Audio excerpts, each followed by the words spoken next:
Poďme to proudiť. Je 410. relaxačný tréningový deň.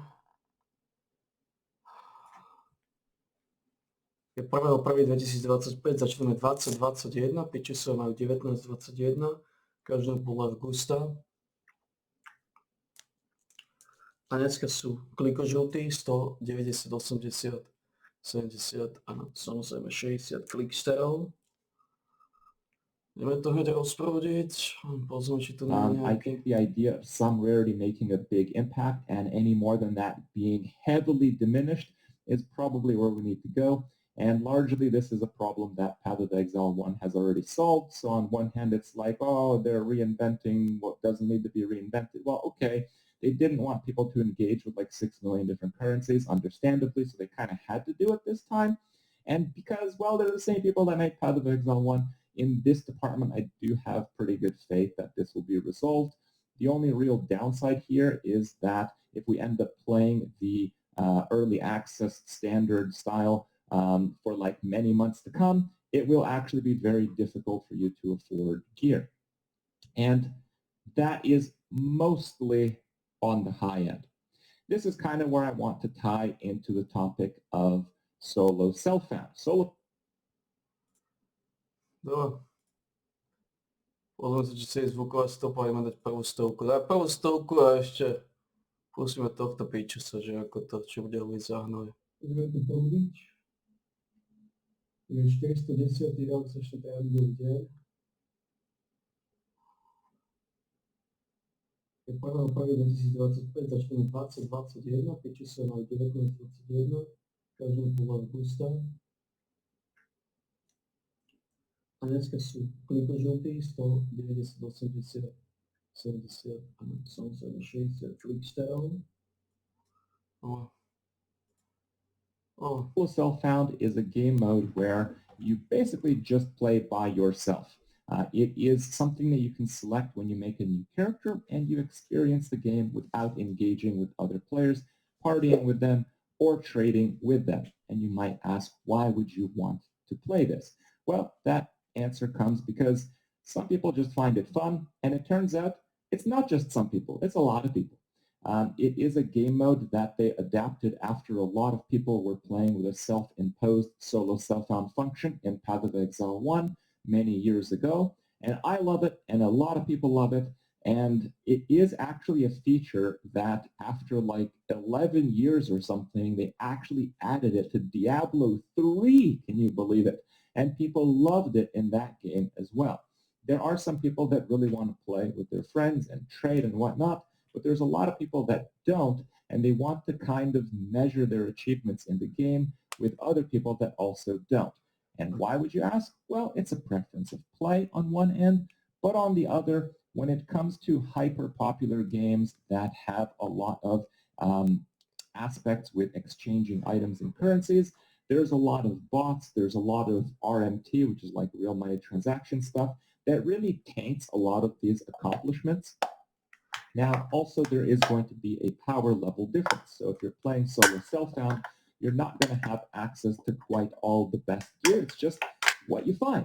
If you play trade, you literally have access to the best gear. It might be prohibitively expensive, but that's where trade kind of devolved into a system that really is the main advantage to solo self-found for me.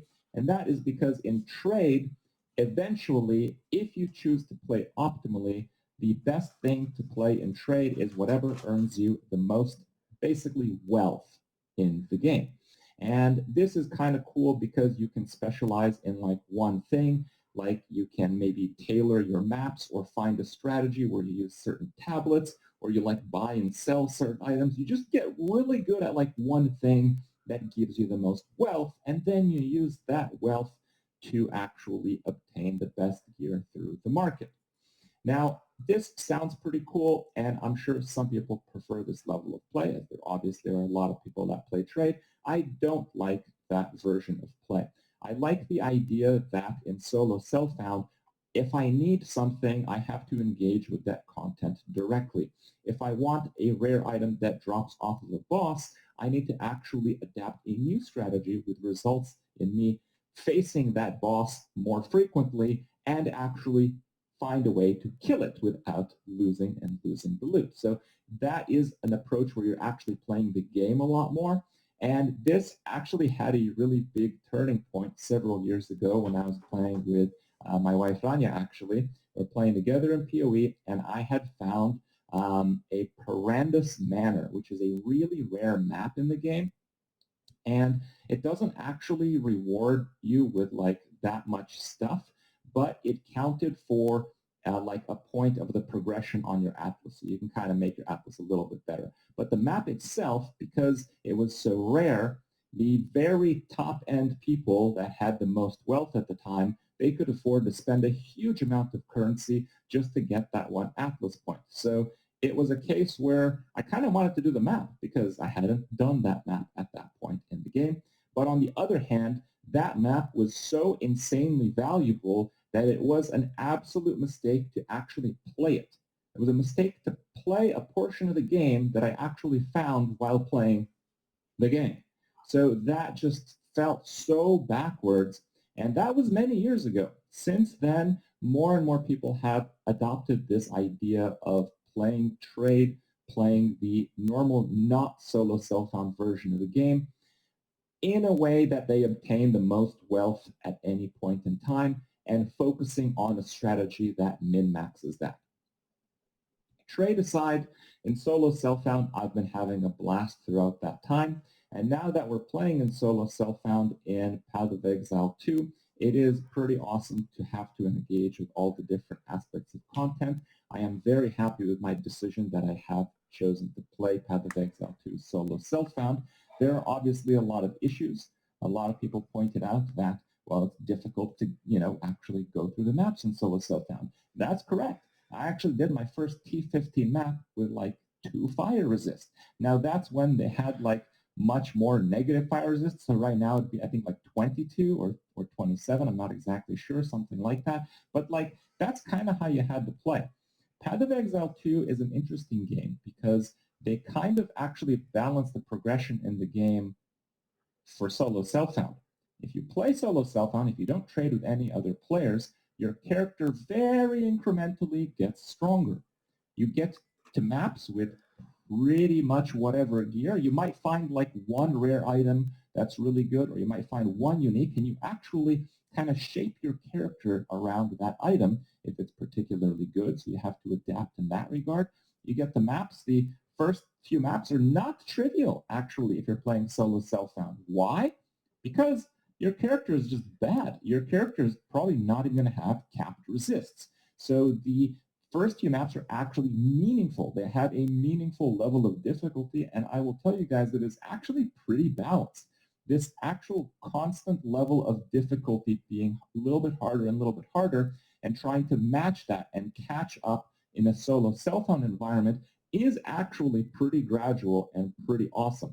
And it does actually scale up until the highest level of maps, to the point where, like I mentioned with the skill gems, for example, in the PoE 2 review video, as you climb like a couple more map tiers, you'll start finding like a gem, so you can upgrade your gem. Then you have to like, tailor your build a little because they have higher stat requirements. So it's constantly this, little bit of a step ladder, and it's actually pretty exquisitely balanced. But when you take that system into Trade League, this is gone. Now, a lot of people kind of didn't really understand the heart of what I was getting into in the previous Path of Exile 2 videos that I've made.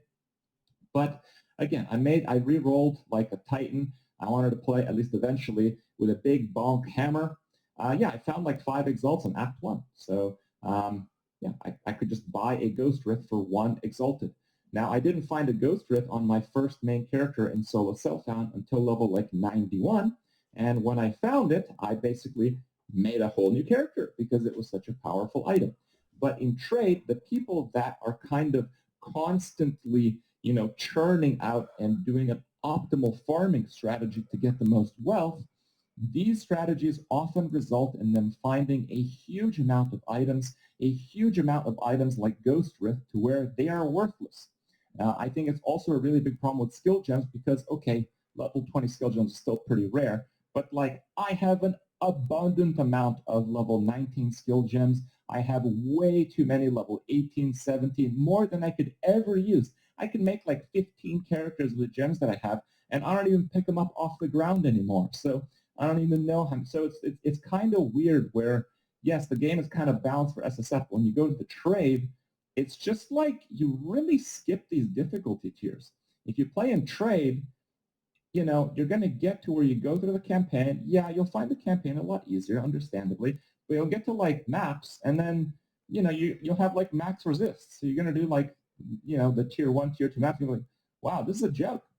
So then you go from like a tier 1 map to like a tier 10 because you can just buy the tier 10 map. And then you do the tier 10. Okay, it's a little bit challenging. What can we do? We'll just buy some gems that are higher level. Yes, they have high level requirements. I'm not talking about level 20 gems. But you can just buy the gem that is of your highest level character, and it's worth nothing because so many people are using optimized farming strategies in Trade League. Okay, so that was a whole lot of context. Now I want to get to kind of the heart of the video. PoE 2 has a crafting problem more than anything else. Why is that? When you are playing solo self-found versus trade, the main difference are the rarer items. Because you can't actually craft on top of them like you craft in Path of Exile 1, we actually have very dire consequences. In Path of Exile 1, you could have very rare crafting events, like a Veiled Orb could add from a small pool of modifiers, very powerful modifiers to an item, but you choose which item that property is at least rolled on. And there's many of these different cases to where in Path of Exile 1, the downside is that you need to know a lot about the game. You need to see an item not in what it is, but in what it could be if you used all the different crafting options and possibilities you may imagine. That's certainly a downside for people who are playing Path of Exile 1 for the first time, and it actually requires true mastery of the game to understand that aspect of it. However, that very aspect of it carries Path of Exile 1's balance between solo self-found and trade so heavily because you're not just finding items that are either good or not good. In Path of Exile 2, you pick an item up off the ground. Is it good? Great. Keep it or sell it. Is it bad? Vendor it. That's it. You know, there's no real crafting on the item. The most you can really do is if you pick up a blue, but people have stopped doing that if they haven't already completely, right? Pick up a blue, it has like 1 or 2 rare affixes. You can try to make it into a rare and slam it with a few exalted orbs. That's pretty much the extent of crafting. Honestly, that still feels pretty good in solo self-found, but in trade, I think that's over, right? We've been playing for a couple of weeks. We don't do that here. Okay, we don't do that anymore. The issue is, and the way that I want to kind of have you guys understand is when you're playing solo self-found, you're getting loot for all these different classes, okay? Let's say you get 100 pieces of loot, and let's say that 50 of them are good for one class or another, okay? However, out of those 50, none of them are often going to be good for your class, for what you're playing. If you're playing in Trade League, same thing. Those same 100 items are going to drop, maybe 200 because you have better gear through better rarity because it's trade. But let's just say 100 for the sake of argument. 50 of those items are going to be useful for somebody. And what you can do is take all of those 50 and sell them. So your rarity multiplier is like times 50. Like if you find one item out of those 50 in solo self-found, you're literally finding 50 times more items in Trade League. Now, this balance is not as severe in Path of Exile 1 because you're not engaging as much with the items as they drop because you are utilizing heavily the rare crafting events to actually create the items that you need for you. Nem a csomó, ne crafting. Ja, veszi a ligát, just. Nem a csomó, aki rare crafting jelenti.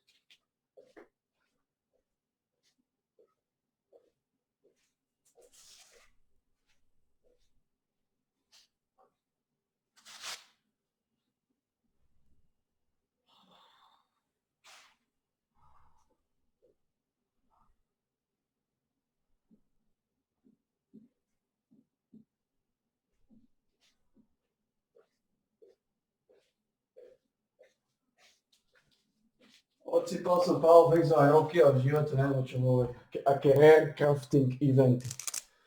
Vôbec. Dobre. 410. Relaxačný tréningový deň s Janami. Bol 1.1.2025, skončili 20.37, piču som 20.30, piču som majú 19.37.